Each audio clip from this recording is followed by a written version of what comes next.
I'm here today to talk to you a bit about the FaaS and the serverless, and I hope you're ready for a lot of puns. I'm not even going to call them jokes because they're not good. So first, let me explain who I am. I'm Simon McDonald. If you ever need to get a hold of me, the easiest way to do that is by finding McDonST on Twitter or pretty much any other social platform. It's my old Unix user ID, so it's available everywhere because no one would want that as a handle. But hey, it's easy for me to remember. Also, I just want to point out that I am not Burke Holland. So if you see Burke Holland here over the past 2 days, you may notice that we look an awful lot alike. We're around the same height. We're both bald white guys. We've both got a little bit of scruff going on, but we are not the same person. Not that I wouldn't, want to be Burke Holland. I think we all should, but just want to point out we are completely different people. So originally this talk was going to be quite a bit different. I was going to talk about how I had saved myself some money switching over from like a Node Express app to using serverless technologies. But then I was visiting a friend and he had all 8 Fast and the Furious DVDs at his cottage, and I couldn't pass up the opportunity to borrow them and watch them. So let me just say there's a lot of spoilers ahead.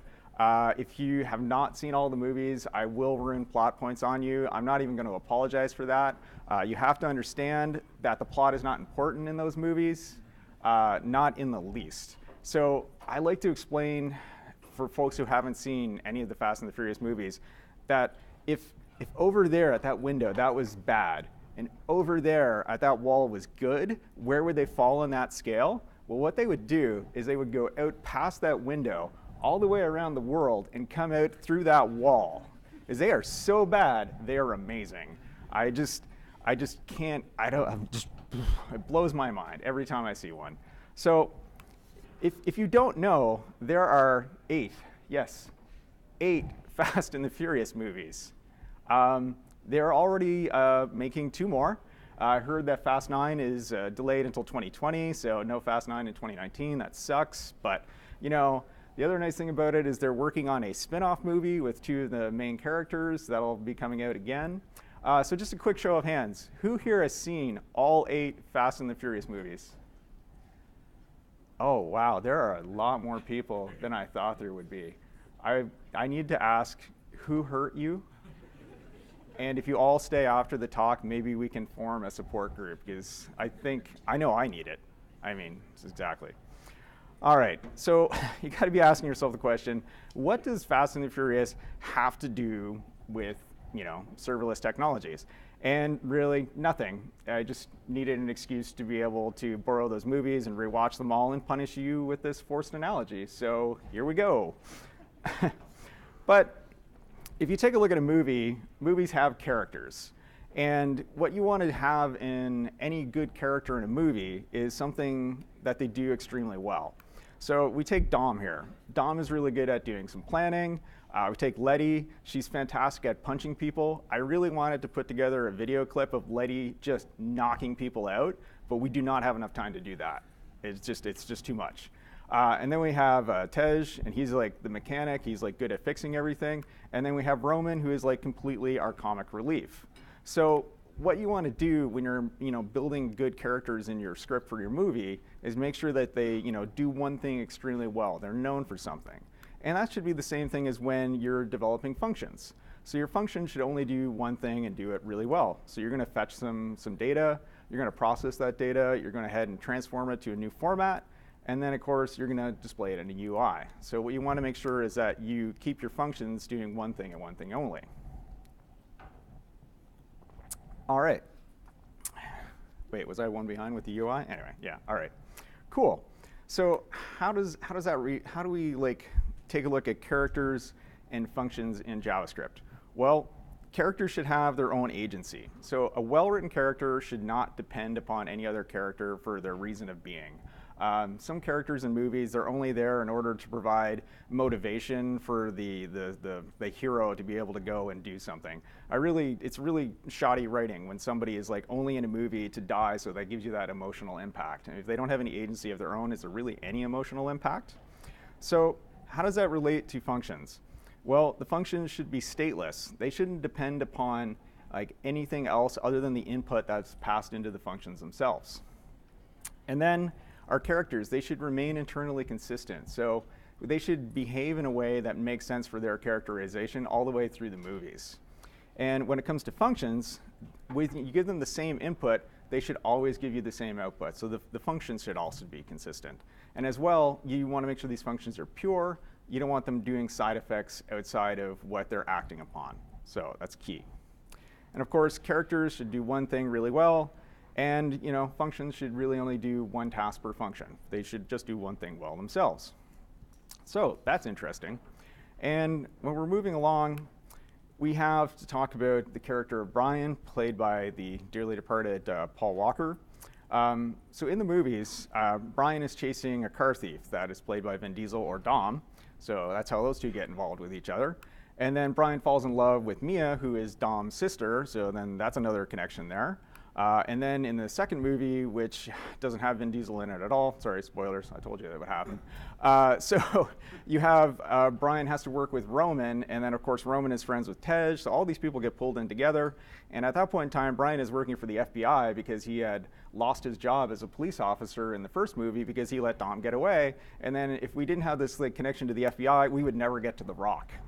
So if you're not getting it at this point, literally everybody in the world ends up in a Fast and the Furious movie. I would not be surprised if some of you were in the background in some of these movies. It's amazing. Fast 8 is still relatively new, so I don't really want to spoil things on it. But I'm watching that movie and I'm like, holy shit, that is an Academy Award-winning actress. And I'm not even talking about Charlize Theron. There's another one in the movie that just shows up, and I'm like, that's amazing. Way to go. So I wouldn't be surprised if everybody ends up at one point in time. So what does this mean? Well, basically, through the first 7 movies, Paul Walker is really the glue that connects everything together. So Paul is able to pull in all of these disparate sources and give you this kind of through line from movie 1 through 7. Not that it makes a lot of sense, because the movies are even released chronologically, but when you watch them, the third one belongs after the 5th one, and there's a whole different. It's almost like the Machete order for Star Wars. If you haven't seen that, it's like watch episode 4 and 5, then 2 and 3, never watch 1, and then go back to 6. So Fast and the Furious has this kind of weird little watching order as well. So yeah, again, Simon, how does this relate to functions? Can you stop talking about Fast and the Furious? The answer is no. I will continue talking about Fast and the Furious, but I will try to relate it back to functions a bit. All right, so when it comes to composing functions, sometimes what we'll have is this legacy API that we have to call. So in this small bit of code right here, all what we're really doing is fetching some data from a legacy API and transforming it into XML and returning it. And that's great. But the problem is our UI is written in such a way that it's expecting JSON to come in. So now what are we going to do? Do we go to that function that takes in JSON and change it so it takes in JSON or XML and then does some ifs and crazy stuff like that in order to support both file formats? No, you don't really need to do that. All you need is Paul Walker. So you just put Paul Walker in between there and have him take care of transferring the data from an XML format to a JSON format. And in that way, you don't have to change your function that generates the UI for you, because that function is already well written. It's already been well tested. You already have all that stuff set. So instead, what you want to do is just transform the data. And then you can compose one function by taking all 3 of these things together.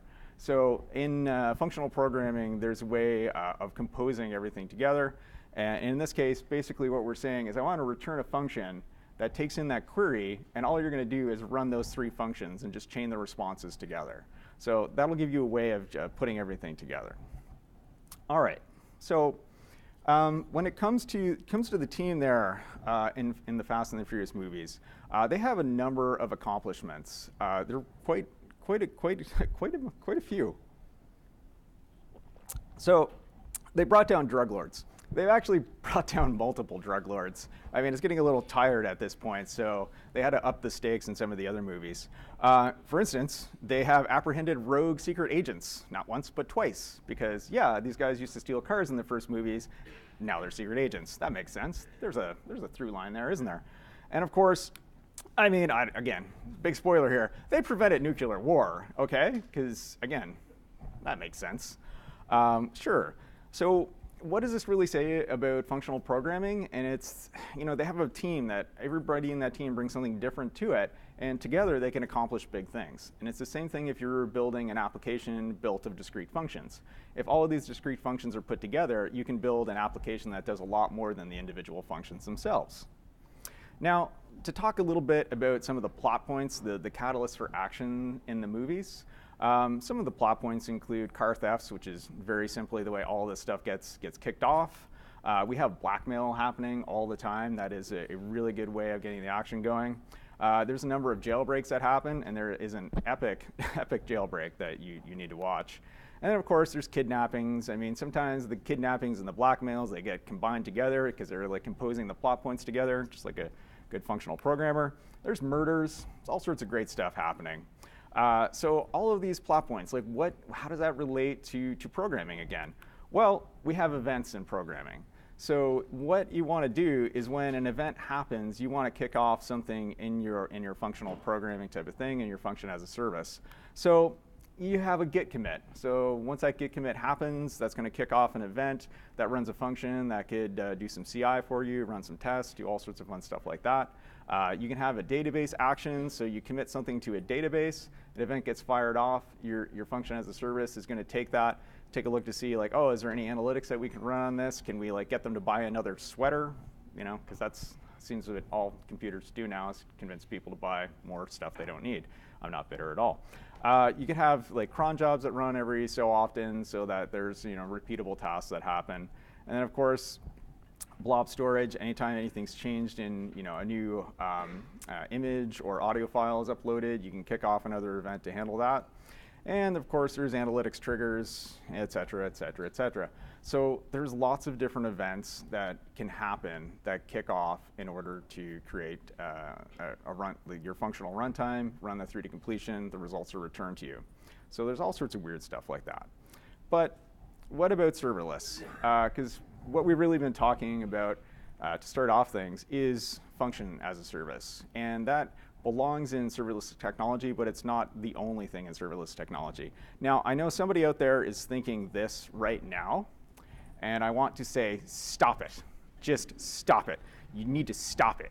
Never, okay? This is the last time we will ever use that joke where serverless actually has servers. If you take anything from this talk today, that's the thing that I want you to take.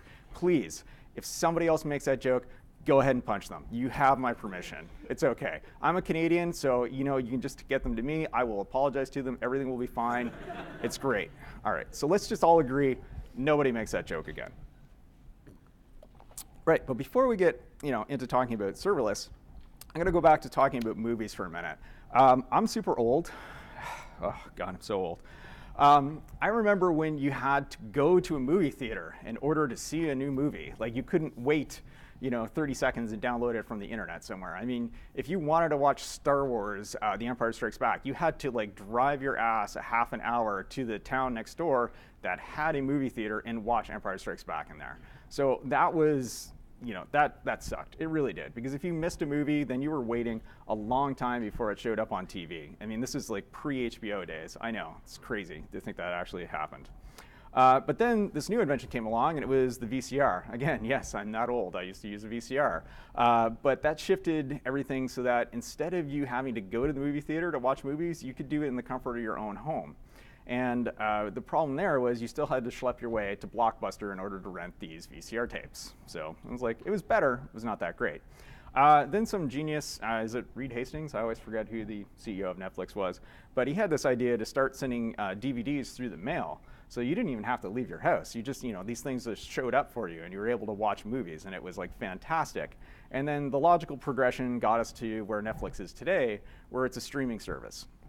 So right now, you never even have to leave your couch. Just these movies just come to you. They're there all the time. The only problem that we have is just, flipping through Netflix or Amazon Prime or whatever streaming service you have, trying to decide what you're going to watch because there's just so many options. All right, so that is kind of a quick tour of the evolution of how we decided to consume media. Now, how does that relate, again, to serverless technology? And again, I told you these analogies were going to be super strained, but that's okay. We're having fun anyway. All right, so again, super old guy up here. I used to remember when this happened, when you were doing all of your servers on premises. And this is what is called a server closet. And a server closet is exactly what it is. It's like we used to put all our servers in the closet to get them away from everyone else. We didn't want them like cluttering up our space. So that was a lot of fun to have to maintain all of that ourselves. But then came along a lot of different platforms that were able to do infrastructure as a service. So no longer did you need to maintain your own server closet and have that overheating and have your entire infrastructure go down because somebody plugged in the vacuum cleaner and knocked out your entire servers.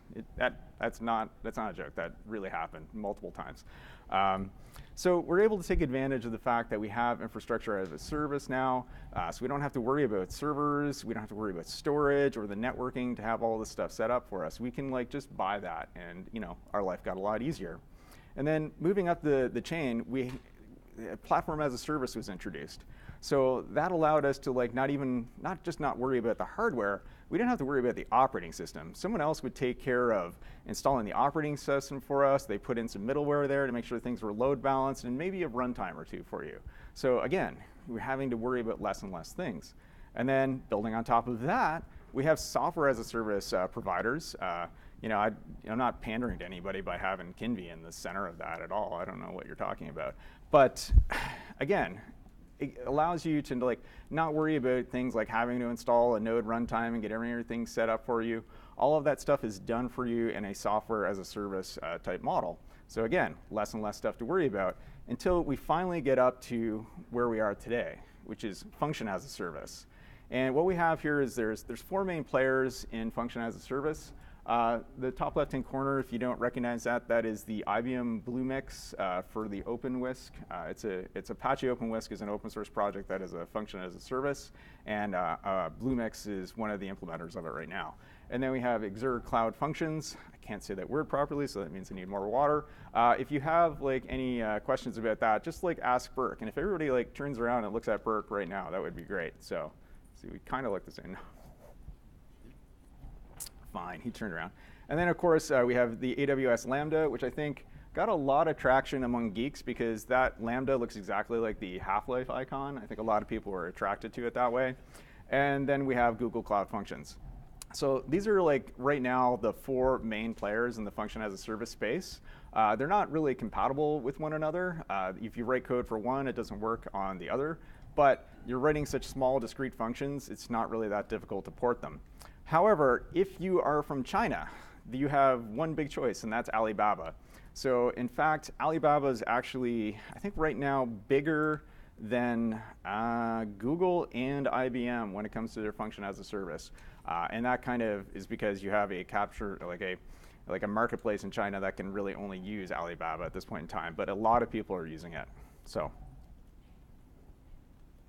we got some fun stuff there. All right, so again, that's, how does this all relate to, again, the Fast and the Furious? Because I need to bring it back to that. Well, the Fast and the Furious is all about the cars. Sorry about that. And it's also about roads, because these movies are so successful because the action can literally take place anywhere in the world because cars have just permeated the entire world. We have roads that take us pretty much everywhere. I mean, you can have an action scene in downtown Chicago, or you can have one in Dubai where they're jumping between giant buildings. I mean, that can happen. So when we take a look at the difference between Furious and serverless, a couple of things come up. We have the characters and the cars, and that kind of relates to the code. So characters relate to exactly the code. They run on the function as a service, and the cars are like the containers, and that's kind of a merging between the software as a service and platform as a service side of things. And then, of course, we have the roads, which is just basically other people's infrastructure that you're taking advantage of, or infrastructure as a service. And then, of course, we have the infinite possibilities. Oh, sorry. We have the infinite possibilities of the Fast and the Furious movies. I mean, I would not be surprised if in the next 2 movies they crossed over with the Transformers. Seriously. If you're watching the latest movie, it's dawned on me that, oh, wait a minute, all of the characters are superheroes and their costumes are the cars. And it's like, yeah, that makes sense. So if in the next movie the cars actually transform into giant robots, would not surprise me in the least. So these movies just have these infinite possibilities. And when it comes to serverless technologies, you have unbounded scaling. So the nice thing that serverless takes care of for you is like anytime you get like a spike in traffic or anything that comes along, it's going to ramp up and take care of that for you. You don't need to worry about provisioning it for yourself. So there's lots of fun stuff there. So why am I talking about all of this, function as a service, serverless technology at a JavaScript mobile conference? Well, if you think back to where I said this talk was originally going to be like, that's kind of the answer. So once upon a time, I had an application that was running on Heroku. And of course, Heroku is just a platform as a service that provides you a node runtime.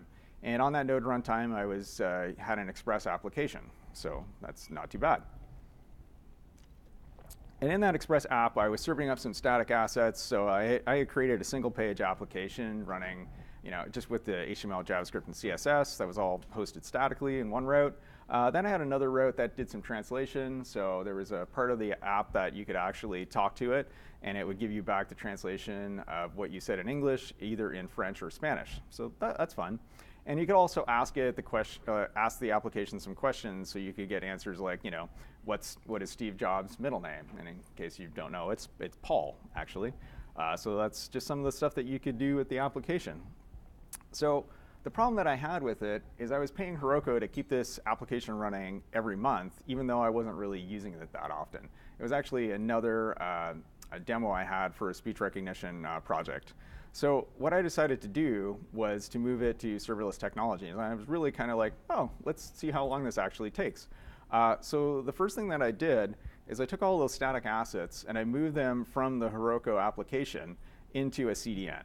So what I actually did for it is I just was really lazy and I just put it up on GitHub Pages because most of my source code was on GitHub already. I just enabled GitHub Pages for that folder, and it's like, boom, I'm serving all my static assets. That's great. You could use something like that, or you could use like an Amazon S3 bucket. I know Microsoft, I forget what the actual name of their static storage is, but they have a solution for that as well, and it really costs you pennies in order to do that. So once I had a place to serve up all of my HTML to my users, I moved along, oops, wrong way. I moved along and I took a look at those two routes, which were basically just Express routes, and I extracted them into functions that ran on a function as a service. So once I was done with that, I no longer needed to run Node Express or Heroku, because none of that code was necessary at all, because I had extracted it down to some very small functions at that point that just called an API.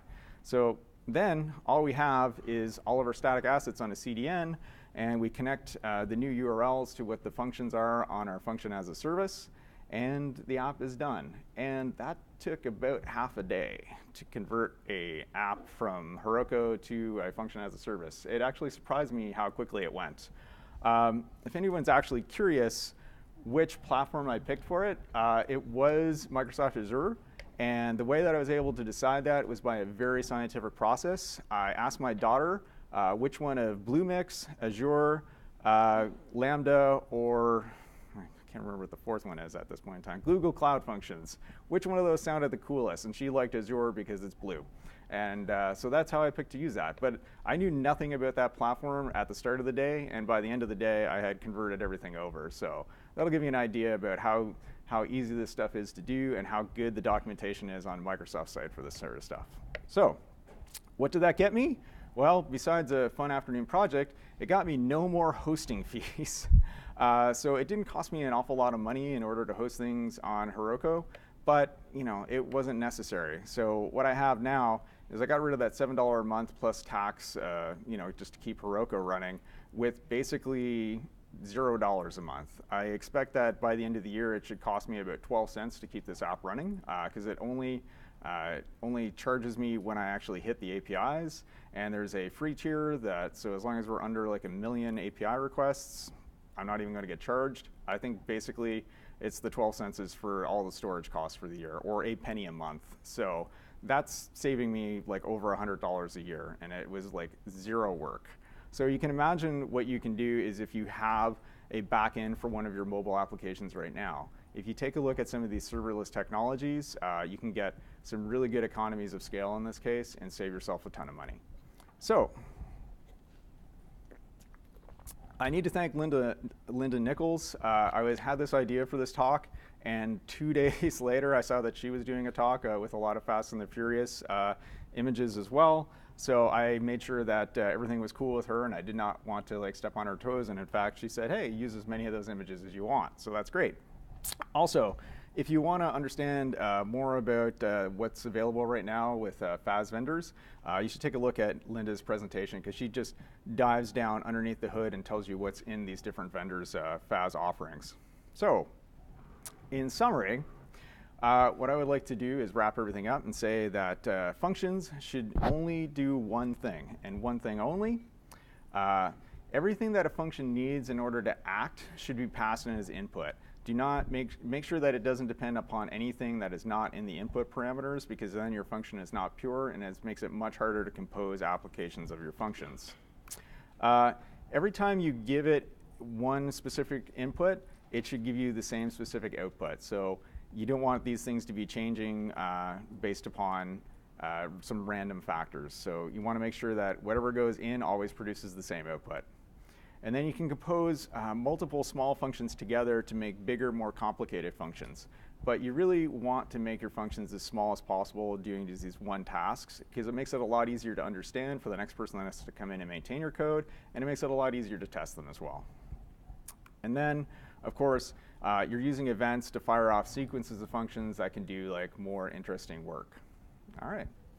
And then, of course, take advantage of other people's infrastructure so you can focus exactly on the code that you want to write, because that's more of the fun stuff. Unless like DevOps is your thing, which it is not my thing at all. So there you go. All right.